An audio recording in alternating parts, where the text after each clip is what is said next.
In October this year, Instagram glitched and many of us woke up to tons of lost followers. Facebook and Instagram faux pas like these have become a semi-annual event. Remember in 2021 when Facebook and Instagram went down for 2 whole days?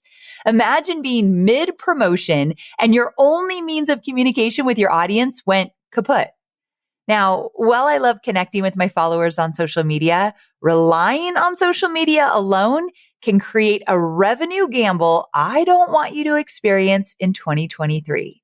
That's why I want you to join my free masterclass. It's called The Relaxed Business Owner's Guide to Building a Profitable Email List, how I add 1,000 new email subscribers every week. And I'm going to spell out exactly how to start and grow your email list, even if you're starting from zero, to make sure your 2023 promotions are disruption-free and as profitable as possible. What if this was the last year you ever said, but I don't have an email list? Let's make 2023 your year of thriving with a growing email list. So go to amyporterfield.com/email list, just one word, amyporterfield.com/email list right now to save your seat. I'll see you there. So here's the key. If my team sees me saying, I need a little extra time, I need some space, I need to move this deadline, can we work together on that?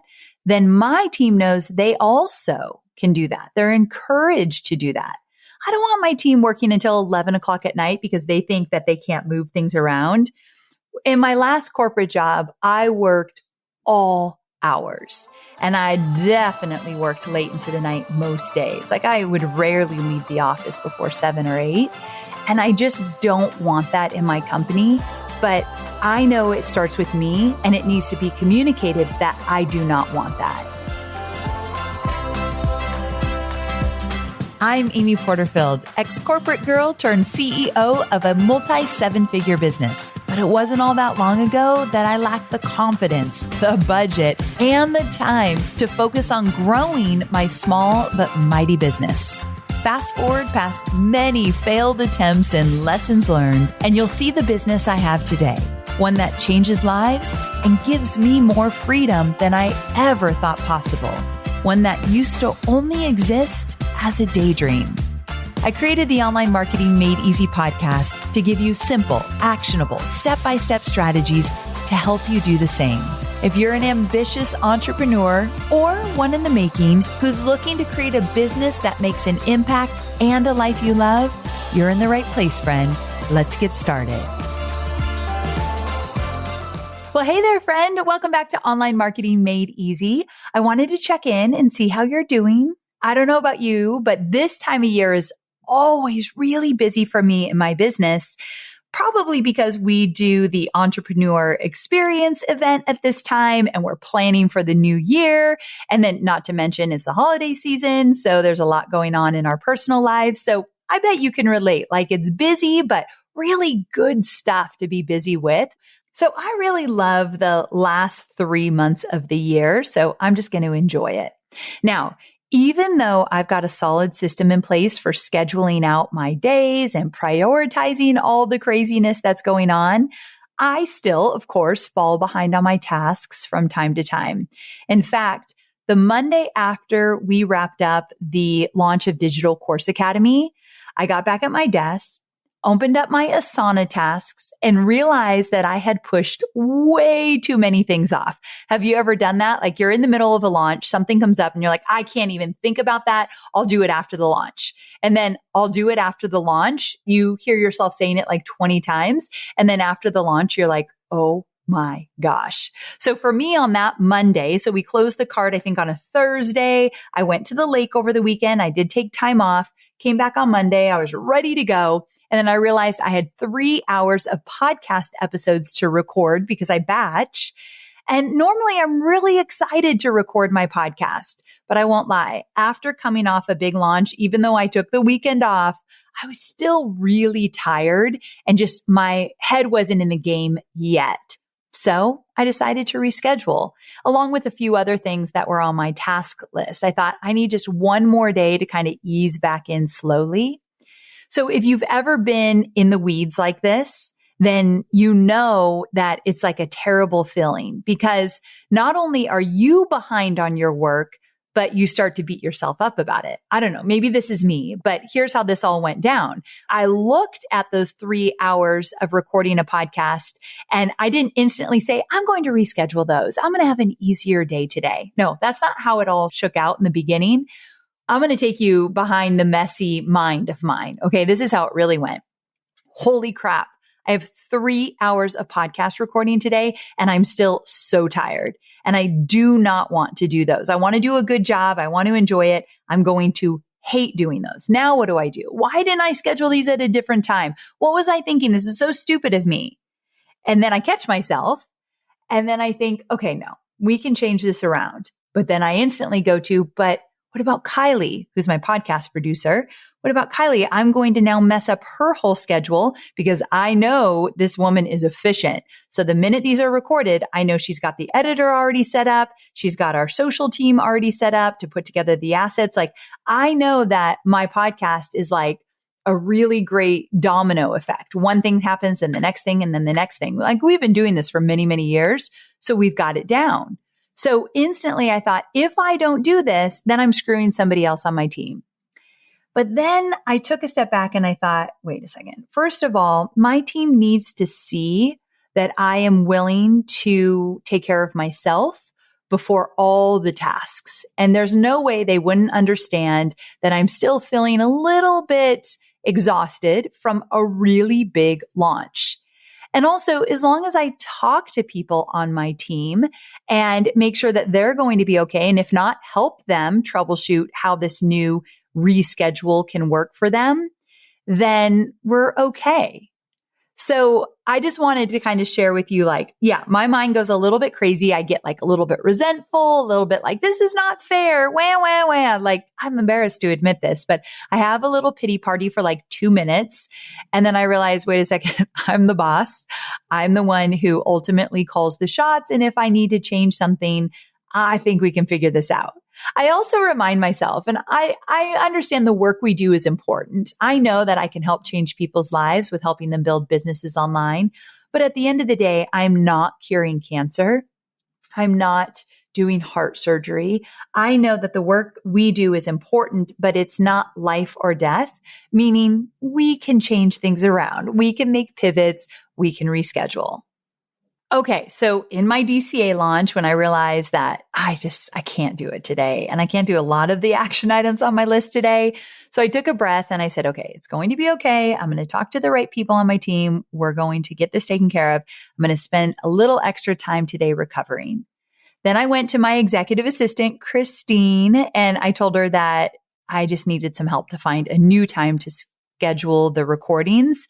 And then I went to my podcast manager, Kai, and just to make sure that she was okay if we moved it. So here's the key. If my team sees me saying, I need a little extra time, I need some space, I need to move this deadline, can we work together on that? Then my team knows they also can do that. They're encouraged to do that. I don't want my team working until 11 o'clock at night because they think that they can't move things around. In my last corporate job, I worked all hours. And I definitely worked late into the night most days. Like I would rarely leave the office before 7 or 8. And I just don't want that in my company. But I know it starts with me and it needs to be communicated that I do not want that. I recently had somebody leave my company and she wrote in her exit interview, it was surprising that she left. And she wrote in the exit interview that like things were just taking her way too long and she had missed like a memorial service or something similar to a memorial service for a relative. And I thought, wait, what? Like there is no need to do that. But I had no idea she wasn't communicating that she was working these long hours. We could have fixed that for her. But I don't want anyone in my company, and I actually addressed this with everybody once she left, that there is no need for that. But you do have to communicate. So with me communicating to the proper people when I need to change things, I'm hoping that I'm encouraging them to do the same. And listen, I'm the owner of the company. I don't want this happening left and right all the time, but I also know my team is mature enough to not take advantage of something like this. So that's kind of how it all shook out for me. And here's something else that's great. When you use a time management tool like Asana, those of you who aren't familiar with Asana, Asana, you can see where everything is falling. So I was able to get into Asana, see what it meant if I were to move this, communicate with the right people through Asana so that they know what project I'm talking about. And then nothing's scattered. Everything is coming down the pipeline as planned. Things can be moved around easily when you are using a project management tool. I can't even stress that enough. Even if it's just you right now, if you do one thing this year, because we're coming up at the end of the year, if you do one thing this year to set yourself up for an amazing new year, right now, choose your project management tool and every single action item, every single project put in there. I love Asana, but you can use, there's so many, Trello, Monday, there's a lot of different ones. Just choose one and get started and be diligent with it. Now, when I have a personal task, when I want to communicate with my personal assistant, when I want to remember to do something personally, I also put it in Asana. I know it's not going to get done if it's not scheduled. And I also think that when you have a project management tool, it allows you to breathe a little bit easier. And also when you fall behind, it's important to remember that your mental health is just as important as checking off tasks. So changing things around with your tasks is good for your soul. So in fact, after that day, after that Monday following my launch, I was reminded that strength sometimes means showing up and being vulnerable. And I know that if I take a little extra time versus powering through, my work is going to be that much better. I wouldn't have had great episodes to deliver to you if I forced it. And here's what's really sweet. When all of that came about, later that day, I got a text message from Kai, who again runs my podcast. And she's like, good for you for taking care of yourself today. An employee said that to me. How cool is that? And when she sent me that text, I thought, you know what? I want to share this with the team. So I jumped on video in Slack. So we use Slack just for quick communication, no action items. But in Slack, you can now record videos. So I recorded a quick video just directly into Slack. And I just said, hey, I wanted to share with you what happened with me today. And I'm guessing that many of you pushed a lot of things to quote, after the launch. And if that is you, give yourself some grace, talk to your managers. You are supported. I want you to take a breath and just know that I know how it feels and you're not alone. So I actually went the extra mile and communicated with my team, which I don't do that all the time. But when I feel like, wait a second, if I'm feeling this, they are probably feeling this. So whether you have a team or you're solo, just let yourself be aware of these moments when you need extra time or extra space or extra grace. Give it to yourself and then ask those around you to support you in that as well. All right. So I hope you loved this shorty episode. Remember, we are not superhuman. We cannot get it all done all the time. And you should never expect that of yourself or your team.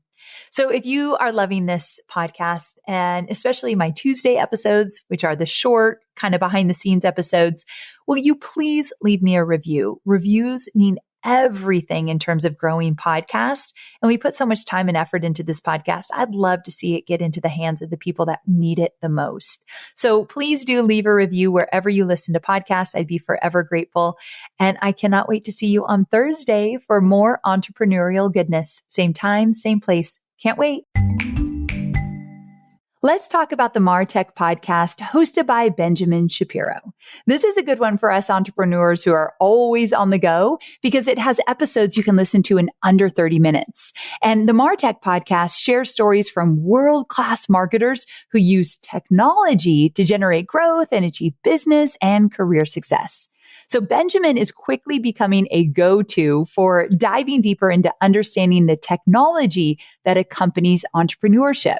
So he's got topics like social explosions opportunity for marketers, or the 6 pillars of IP, or how artificial intelligence is changing sales. And you'll be sure to walk away with a new concept every single time you listen. So head to your favorite audio platform to start listening to the MarTech podcast.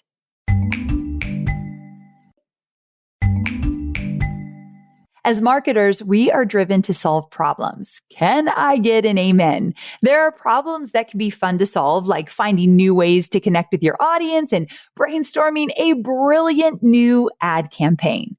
Then there are problems that are just frustrating, like when your ad tech doesn't work like it's supposed to, and you can't measure how well your new brilliant ad campaign is actually performing. So frustrating.